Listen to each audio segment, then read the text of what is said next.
स्वर्ण मुद्रा, एक और स्वर्ण मुद्रा। हाँ?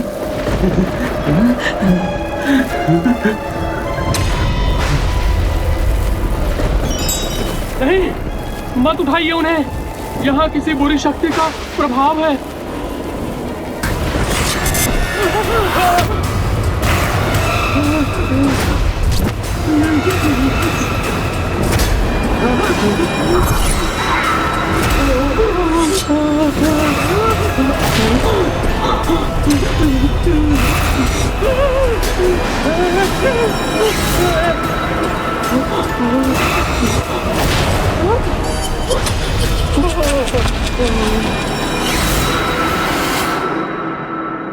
गणेश जी, तो फिर अपने साथ आप मुझे ले चलिए। मुझे वो कभी नहीं भूल सकते। मेरे प्रति अपार स्नेह है उनके मन में। उचित है मौसी, फिर हम दोनों मिलकर उन्हें ढूंढते हैं। किंतु गणेश जी, हम उन्हें कहाँ ढूंढेंगे? तुम पिशाच बनकर सहस्त्र वर्षों तक काशी में भटकते रहोगे। काशी,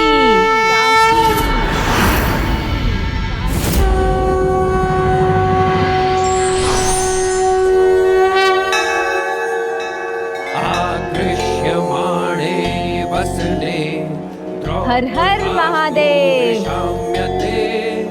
तद्रूपम परम वस्त्रम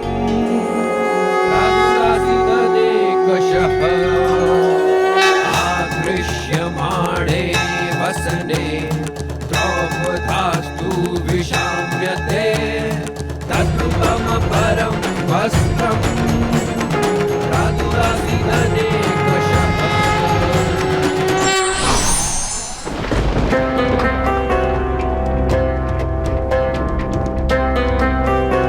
नहीं, पुष्पदंत जी यहाँ नहीं है।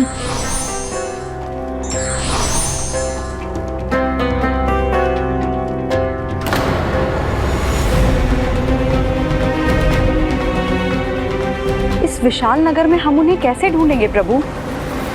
उपाय सूझ गया मौसी। पुष्पदंत जी पिशाच रूप में नगर में नहीं, यहाँ के बाहर निर्जन स्थानों पर या जंगल में मिलेंगे।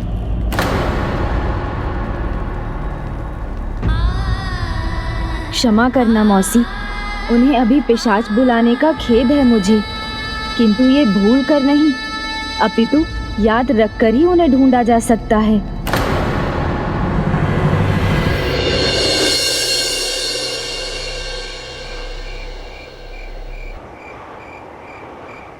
रुको, रुको, वहाँ मत जाना, रुको, रुको, रुको, वहाँ मत जाओ, वहाँ भूत पिशाच का वास है। वापस चलो नहीं तो वो मार देगा। वापस चलो, चलो वापस।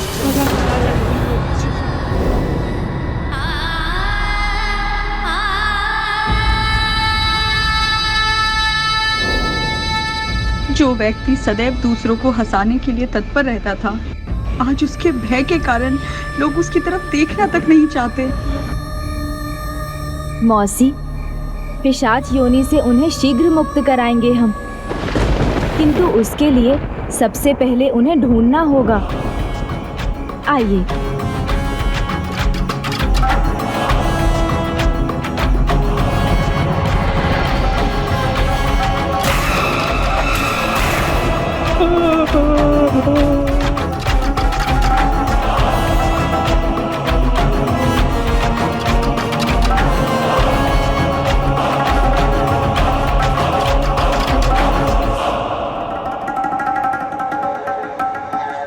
ये सब क्या है गणेश जी? ये विचित्र दुर्गंध और इतनी सारी घटनाएं। पिशाच निकट होते हैं तो उनकी गंध आती है, क्योंकि वो ऐसे गंध वाले अंधकारी स्थानों में जाकर छिपते हैं।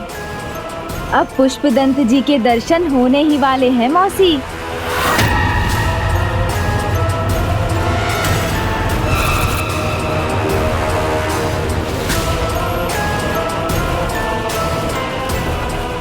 श्रेष्ठ होने के लिए बल नहीं, बुद्धि आवश्यक है। ज्ञान ही श्रेष्ठता प्रदान करता है। मैं तुम्हें श्राप देता हूँ, तुम पिशाच बनकर सहस्त्र वर्षों तक काशी में भटकते रहोगे।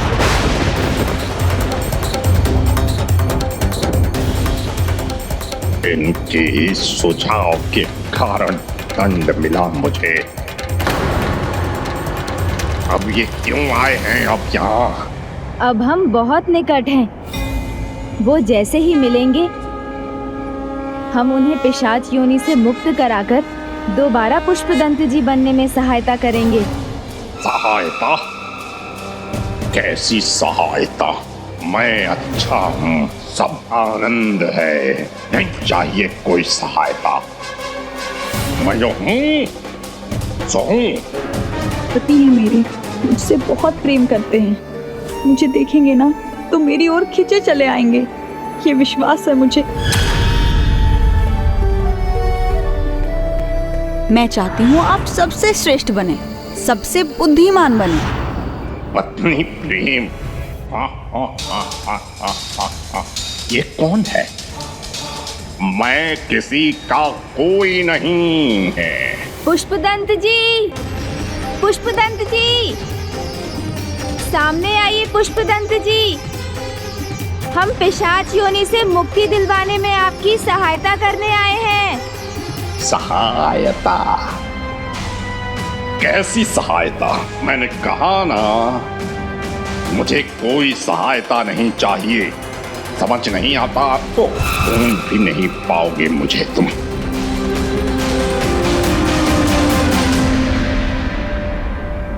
पुष्पदंत जी,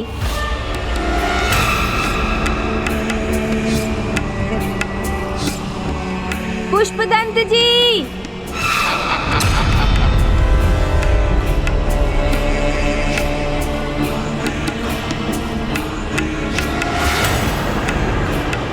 वो वहाँ है मौसी, उस वृक्ष पर।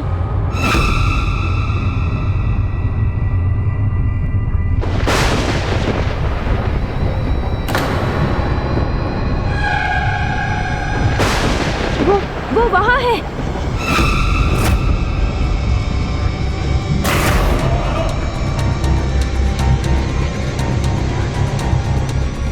अभी तो यहीं थे वो। तो फिर वो हमारे सामने क्यों नहीं आ रहा है? नहीं आऊंगा, सामने नहीं आऊंगा, कभी नहीं पहुंच सकोगे मुझ तक।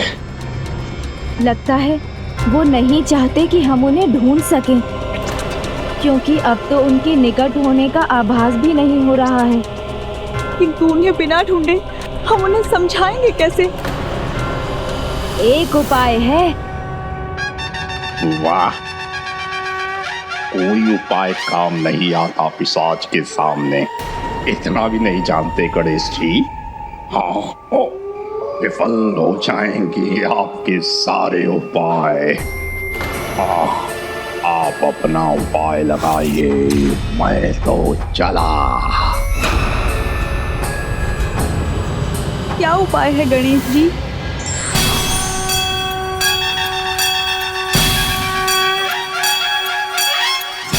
अब मैं नहीं ढूंढूंगा उन्हें, वो तो स्वयं आएंगे मेरे पास। किंतु वो कैसे गणेश जी? उनका आखेट बनूंगा मैं। जैसे वो दूसरों पर हमला करते हैं, वैसे ही वो मुझ पर भी हमला करेंगे। तब मैं उन्हें पकड़कर आपके पास ले आऊंगा। मेरे पास? अर्थात मैं अभी आपके साथ नहीं चलूंगी? नहीं मौसी, आप जिस भी रूप में उनके पास जाएंगी, वो तो आपको अवश्य पहचान लेंगे। किंतु प्रभु, अगर आप उन्हें ले भी आए और वो भाग गए तो? आप चुटकी भर सिंदूर ढूंढ कर रख लीजिए, वो यहाँ किसी वृक्ष के पास या छोटे मंदिर में मिल जाएगा।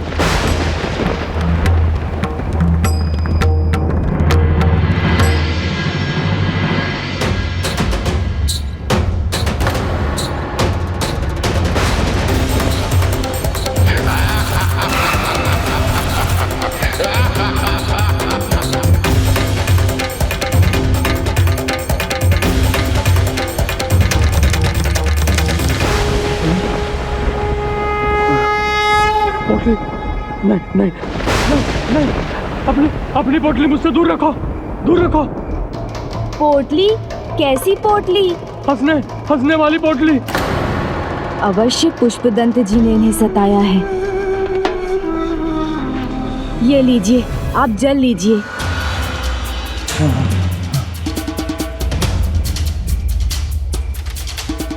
क्या हुआ? लगता है कि आपके सामने पिशाच आया था मेरे सामने। फिर क्या हुआ, बताइए ना। फिर मैं प्रभु का पुजारी हूँ, काशी प्रभु के दर्शन के लिए आया था। दर्शन तो हो गए, किंतु जब लौट रहा था तब मार्ग में मुझे सोने की मुद्रा दिखी। मैं उसे उठाने के लिए झुका तो वो एक मुद्रा ढेर सारी मुद्राओं में परिवर्तित हो गई। चमत्कार। धन का लालच बुरा होता है, ये तो पता है मुझे, किंतु पापी मन प्रभु भक्तों को भी भ्रमित कर देता है। बस लालच में उलझ गया। मुझे लगा प्रभु ने मुझ पर कृपा की है। वो स्वर्ण मुद्राएं बहुमूल्य आभूषणों में परिवर्तित हो गए और फिर वहां असंख्य आभूषण दिखाई देने लगे। क्या करूं? कैसे लेके जाऊं इतना? चमत्कार। किंतु वो चमत्कार कुछ नहीं था, क्योंकि मैंने कपड़े की पोटली बनाई तो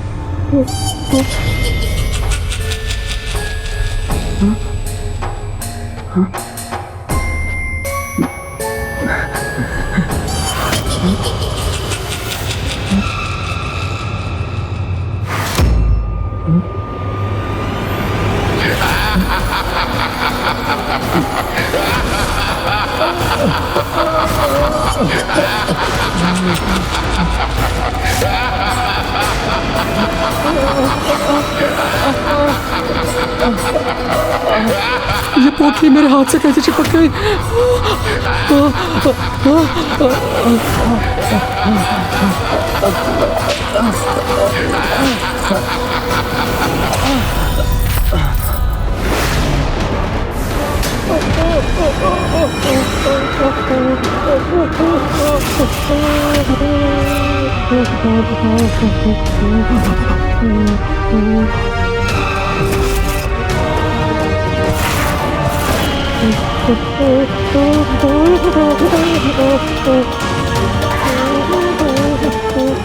लगता है तुम्हें मेरी सहायता की आवश्यकता है। फिर क्या हुआ? फिर क्या महाराज, फिर मैं मूर्छित हो गया। अच्छा, तो आपकी ही चीख की आवाज सुनाई दी थी मुझे। किंतु वो स्वर्ण मुद्राएं आपको कहाँ दिखाई दी थी? यहाँ से कुछ दूरी पर उस वृक्ष के पास। लालच में मत पड़ना महाराज, भ्रम है वो, मुद्रा नहीं, पिशाच का माया जाल है वो। अब तो उस पिशाच के दर्शन करने ही होंगे मुझे। जाना है तो जाइए, किंतु कह देता हूँ मैं आपकी चीख सुनकर नहीं आऊंगा।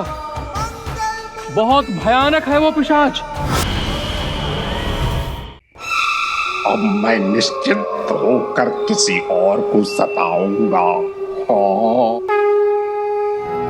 नागेन्द्रहाराय त्रिलोचनाय भस्मांगरागाय महेश्वराय नित्याय शुद्धाय दिगंबराय तस्मै नकाराय नमः शिवाय। बिल्कुल योग्य है ये सताने की।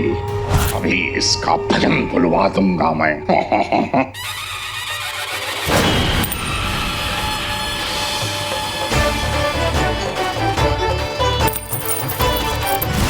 तो आ गए पुष्पदंत जी। अब देखिए कैसे मैं अपनी शक्ति से आपकी शक्ति को रोकता हूँ।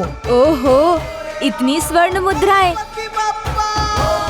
आज तो मेरे भाग्य ही खुल गए।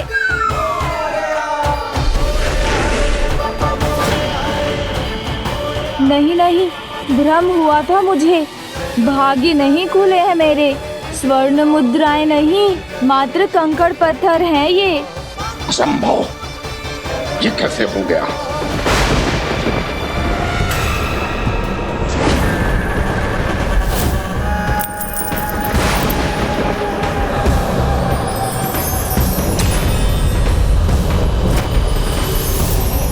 ओह, स्वर्ण मुद्राओं का ढेर।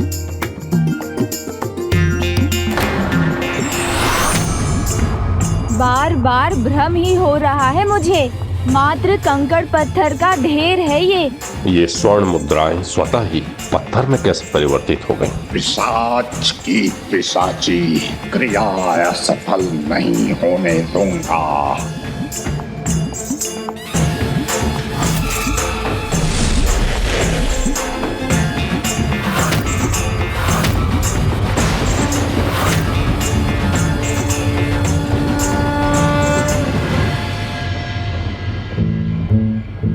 इस बार तो कोई भ्रम नहीं हुआ है मुझे।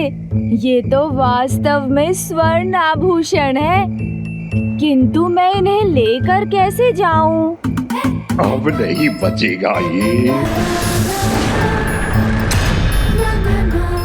ओहो, पोटली बनाने के लिए वस्त्र भी मिल गया।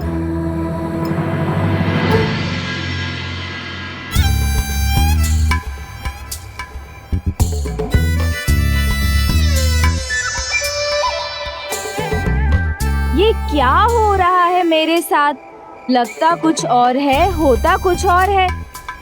ये भी मात्र साधारण घास फूस ही है।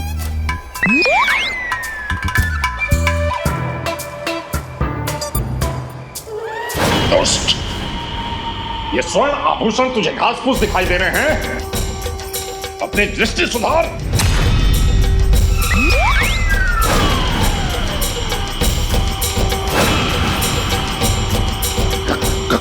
कौन हो तुम?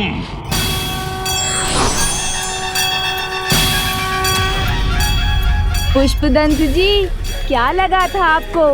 मैं ढूंढ नहीं सकूंगा आपको। ढूंढ तो लिया गणेश जी, पर पकड़ोगे कैसे?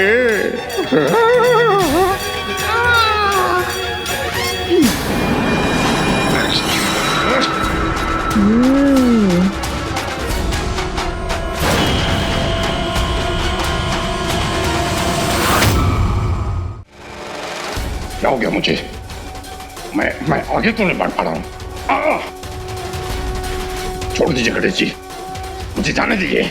मैं आपके साथ नहीं जाना चाहता। किंतु मैं तो अपने वचन से बंधा हूँ। मैंने जया मौसी से कहा था मैं आपको लेकर ही आऊंगा। नहीं, मुझे कहीं नहीं जाना। नहीं नहीं, ये क्या हो रहा है? मैं इस वस्त्र में कैसे सिमट रहा हूँ? छोड़ दो मुझे।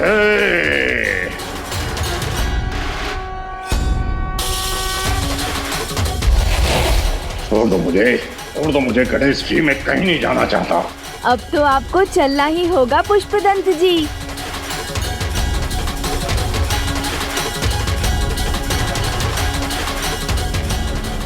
स्वामी, स्वामी कहाँ है पार्वती नंदन? आप उन्हें साथ नहीं लाए? लाया हूँ मौसी, वो यहाँ है। दीजिए मौसी, मुझे सिंदूर दीजिए। हाँ हूँ मैं। अरे मैं कहता हूँ मुझे छोड़ दो।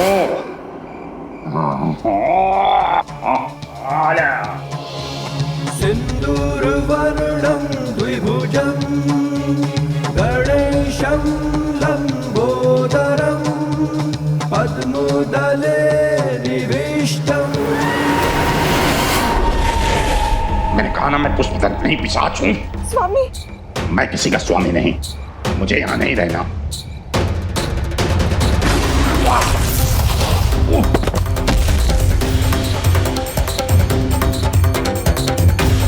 सिंदूर के इस अभिमंत्रित घेरे से बाहर निकलना असंभव है आपके लिए पुष्पदंत जी। हम आपको ले जाने के लिए आए हैं, तो आप दूर क्यों भागना चाहते हैं? क्योंकि मुझे कहीं नहीं लौटना। बहुत आनंद आ रहा है मुझे अपने इस रूप में। किंतु हमें भगवान शिव का आदेश है। उन्होंने हमें आपको भक्त की मर्यादा सिखाने भेजा है। संभव है अवश्य प्रभु महादेव के आदेश के पीछे कोई बड़ा उद्देश्य है। आप कैसे सिखाएंगे भक्त की मर्यादा मुझे? आप कैसे सिखाएंगे भक्त की मर्यादा मुझे? धार्मिक कथाओं का पाठ कर। लो सुन लो, कथा सुनकर मुक्ति मिलेगी। हाँ, हाँ। और कैसा प्रयास है ये? परिहास नहीं, विश्वास है स्वामी। आशा और विश्वास से तो पर्वत भी डिगाए जा सकते हैं। कितनी बार कहना होगा तुझे, मैं किसी का स्वामी वामी नहीं हूँ, मैं पिशाच हूँ। जो पिशाच आप बन गए हैं उसे पूरी तरह पुष्पदंत पर हावी मत होने दीजिए। समय रहते लौट आइए, हमें अपनी सहायता करने दीजिए।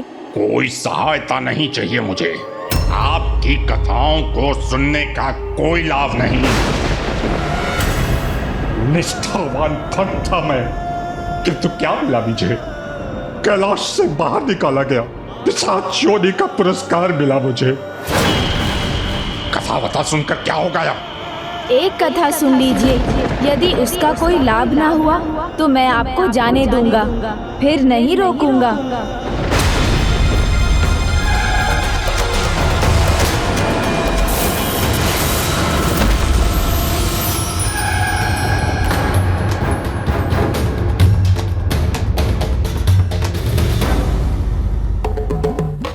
उचित है, फिर सुनाइए, और कोई चारा भी नहीं है। कहिए, किसकी कथा सुनाएंगे आप? ये तो मैंने सोचा ही नहीं था। चिंता मत कीजिए मौसी, प्रभु महादेव ने मुझे यहाँ भेजा है, तो वो उचित कथा चुनने में भी मेरा मार्गदर्शन करेंगे। वैसे भी कथाओं का क्या लाभ? कुछ नहीं। आज तक कभी किसी कथा कहानी से मुक्ति मिली है किसी को? भलाई हुई है किसी की?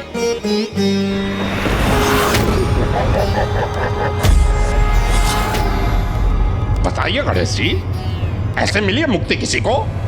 हाँ मिली है, मुक्ति मिली है। गोकर्ण की कथा में उनके भ्राता को। तो सुनिए, मैं आपको भक्त गोकर्ण की कथा सुनाऊंगा। एक ऐसे भ्राता जिन्होंने अपनी भक्ति के प्रताप से अपने भ्राता को मोक्ष दिलाया, उन्हें वैकुंठ तक पहुंचाया। तो यही चाहते थे पिता श्री प्रभु महादेव। पिता श्री प्रभु महादेव की लीला की था कोई नहीं पा सकता। उनकी प्रत्येक लीला के पीछे एक बड़ा कारण होता है। गणेश जी, कैसे लीला? भक्त के महत्व को दर्शाने के लिए उन्होंने ऋषि मार्कंडेय के अद्भुत स्वागत की लीला की। फिर मुझे चुनौती दी कि मैं पुष्पदंत जी को भक्ति का पाठ सिखाऊं। गणेश, यदि उसकी सहायता करनी है तो उसे सर्वप्रथम ये समझाओ कि भक्ति की मर्यादा क्या होती है।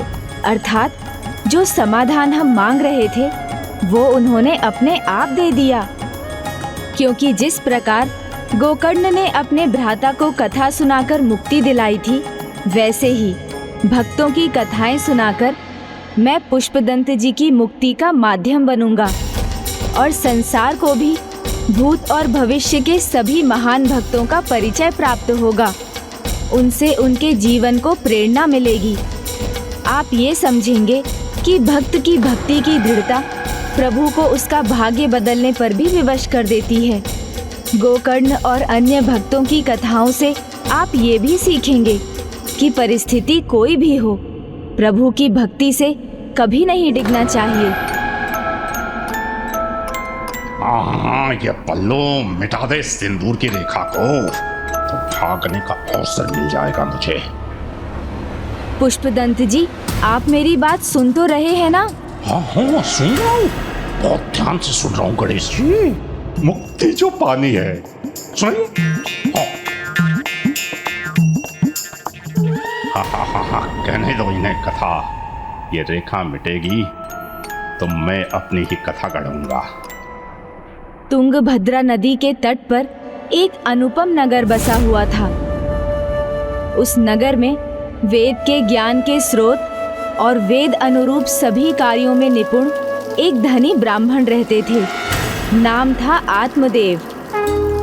ओम सूर्याय नमः। वो स्वयं सूर्य के समान तेजस्वी थे, महाज्ञानी थे और धर्मनिष्ठ थे। धनी होने के बाद भी बहुत सरल साधारण जीवन जीते थे। आत्मदेव की पत्नी धुंधली, कुलीन भी थी और सुंदर भी, किंतु घर परिवार के दायित्वों की चिंता ही नहीं थी उन्हें। सुख ऐश्वर्य में ही रुचि थी और भोजन, उसके प्रति तो उन्हें बहुत आसक्ति थी।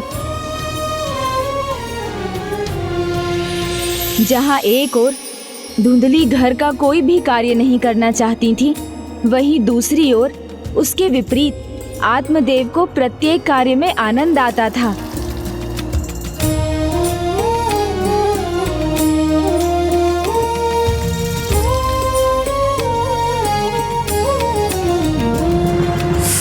ओह, ये भोर में कैसा अपशगुन हो गया। ये किसका मुख देख लिया मैंने। आज का दिन फिर अशुभ हो गया। कितनी बार समझाया है तुम्हें कि सुबह सुबह अपना मुखड़ा मत दिखाया करो। मैं तो पौधों को खाद दे रहा था। कोई लाभ नहीं है खाद देने का। ना तो तुम्हारे पौधों में फूल आते हैं, ना तुम्हारी गौ को बछड़ा होता है, और ना ही तुम्हें कोई संतान होती है। तुम्हारे तो मुख पर ही दुर्भाग्य लिखा हुआ है आत्मदेव। फिर वही राग कौन आलाप रहा है? तुम धनी होकर भी निर्धन हो आत्मदेव। ऐसे जीवन का कोई लाभ नहीं है। मैं तुम्हारे स्थान पर होता ना तो किसी नदी में जाके डूब जाता, या किसी पर्वत से कूदकर अपने प्राण त्याग देता। किंतु भोर में अपना अशुभ अपशकुनी मुख किसी को ना दिखाता। मुख तो हमें तुम्हारा नहीं देखना चाहिए, जो ईर्ष्या की अग्नि में झुलसकर काला हो गया है। यदि तुमसे हमारा सुख नहीं देखा जाता ना, तो अपने घर से निकलना ही बंद कर दो, अन्यथा अपनी दृष्टि ही खो दोगे।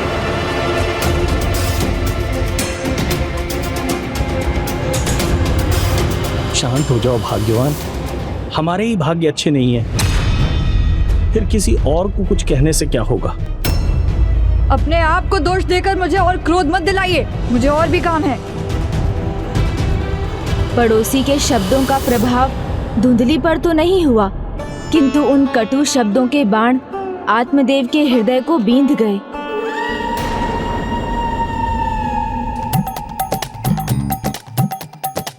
पुष्पदंत जी,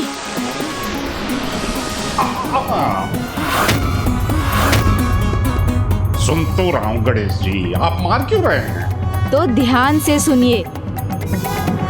पड़ोसी के शब्दों से आत्मदेव इतने आहत हुए थे कि किसी कार्य में उनका ध्यान ही नहीं लगा।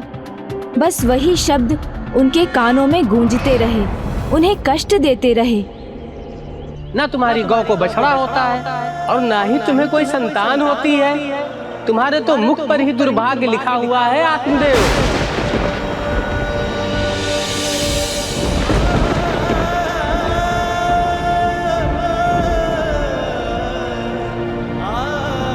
कितनी बार समझाया है तुम्हें कि सुबह सुबह अपना मुखड़ा मत दिखाया करो।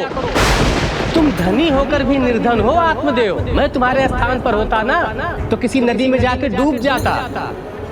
बस हो गया भोजन।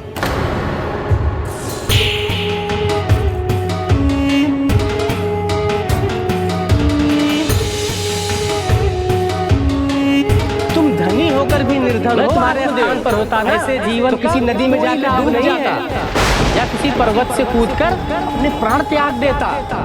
किंतु भोर में अपना अशुभ होकर भी अपशकुनी मुख देव किसी को ना दिखाता, कोई लाभ नहीं है।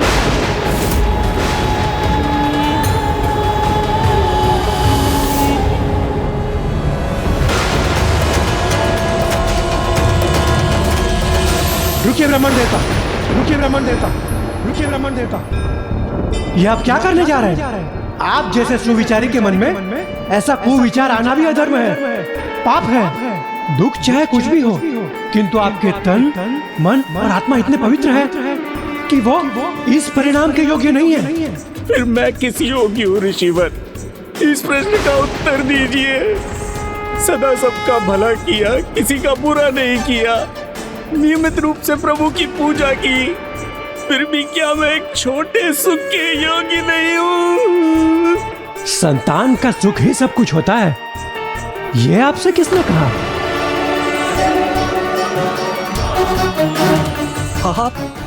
आप अवश्य कोई बहुत बड़े धर्मात्मा हैं, जो मेरे बिना कहे ही मेरे मन की व्यथा जान गए। तो आप ये भी जानते होंगे कि मुझे संतान का सुख मिलेगा या नहीं।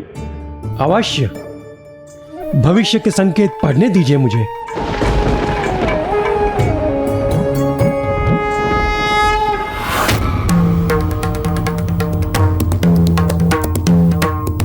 बड़े दुख की बात है, केवल इस जन्म में ही नहीं, आपको 7 जन्मों में संतान सुख नहीं है।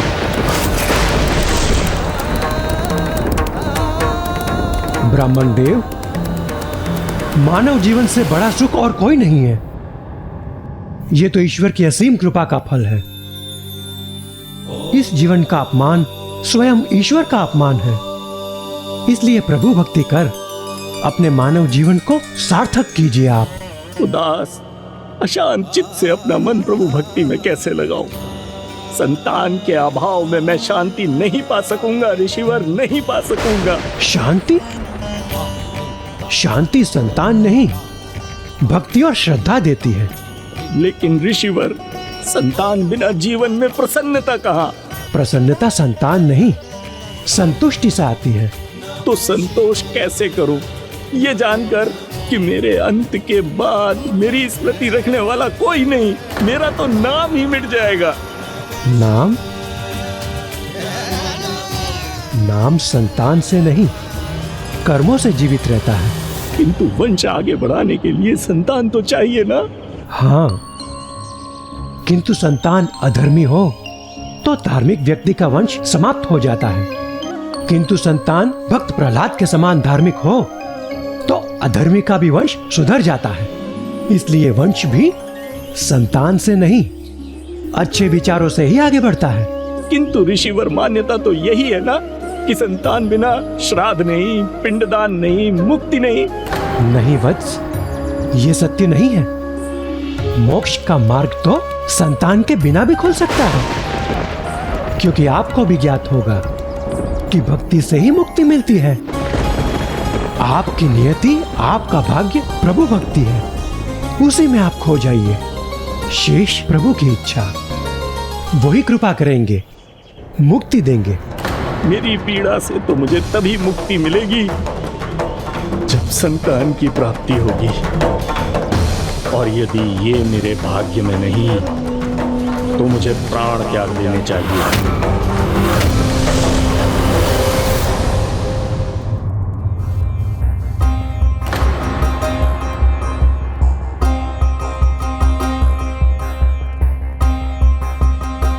लगता है आज शीघ्र ही निकल गए स्वामी। चलो अच्छा है, उनके लौटने तक मुझे विश्राम करने का थोड़ा और अवसर मिल जाएगा।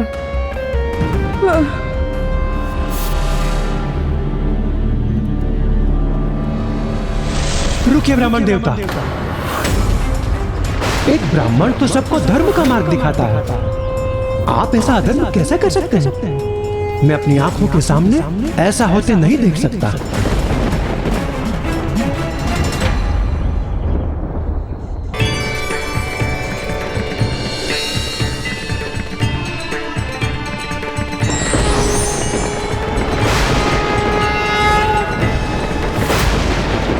आपकी हट ने मुझे विवश कर दिया कि मैं विधि के विपरीत जाकर ये फल आपको दे रहा हूं। आप इसे अपनी पत्नी को खिला दें, संतान प्राप्ति अवश्य होगी।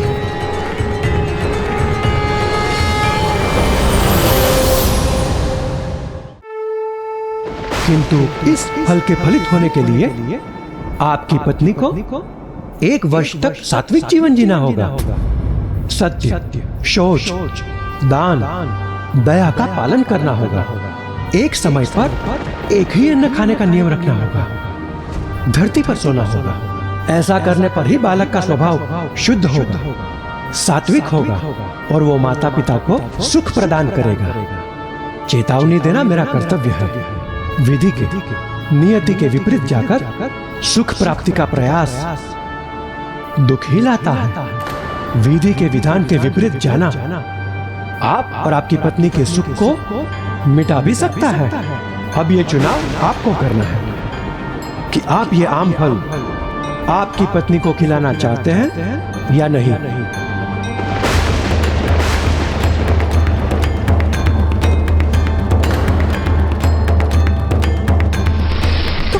इतनी कड़ी चेतावनी के बाद भी आत्मदेव ने वो फल अपनी पत्नी को दे दिया।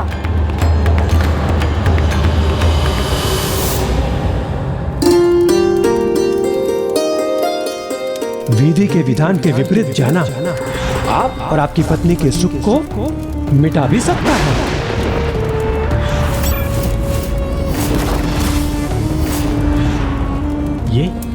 ये क्या देखा मैंने?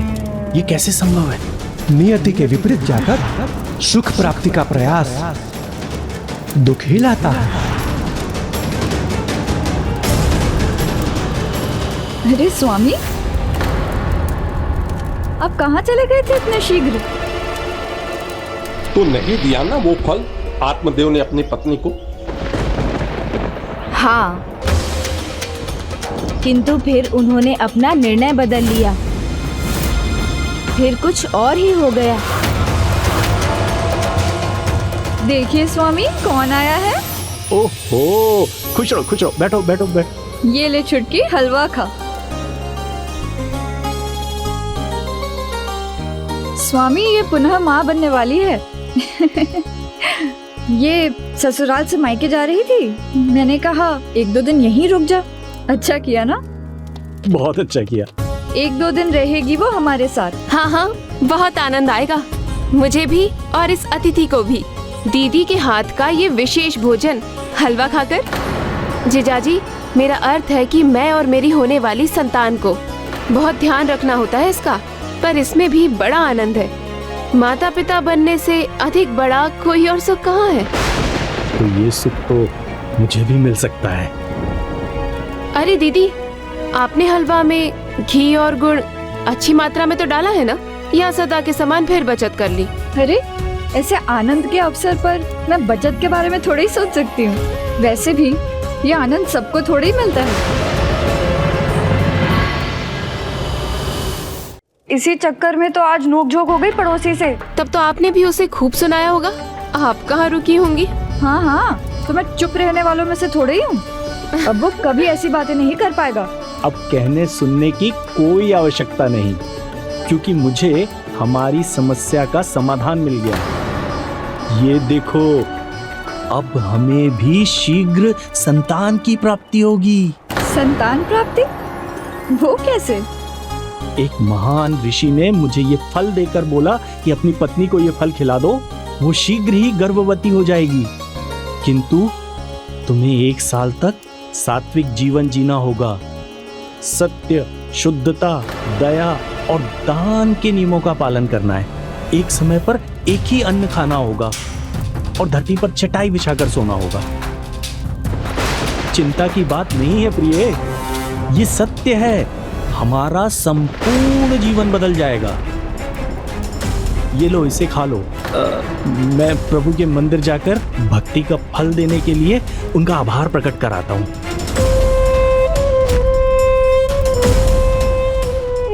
तो क्या धुंधली सात्विक जीवन जीने के लिए तैयार हो गई?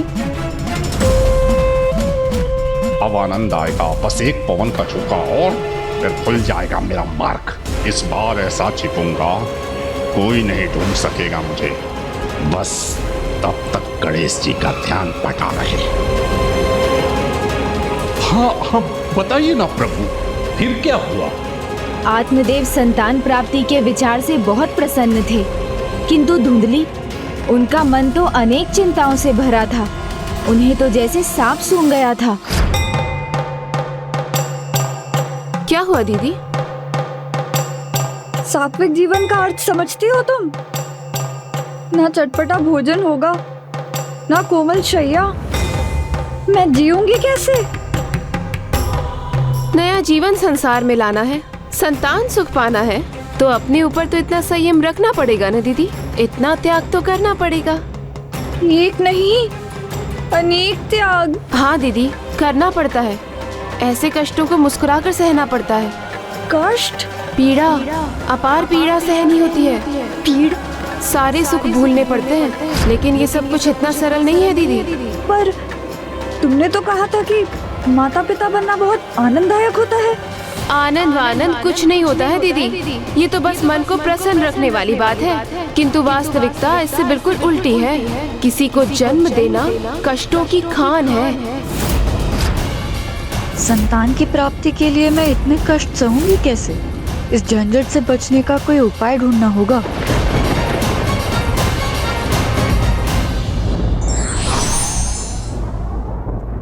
व्यक्ति का सौभाग्य और दुर्भाग्य स्वयं उसके निर्णय पर निर्भर करता है। विघ्नहर्ता श्री गणेश के अद्भुत शक्तियों से भरे वीडियोस देखने के लिए चैनल को सब्सक्राइब करना न भूलें और साथ ही बेल आइकॉन भी दबाएं।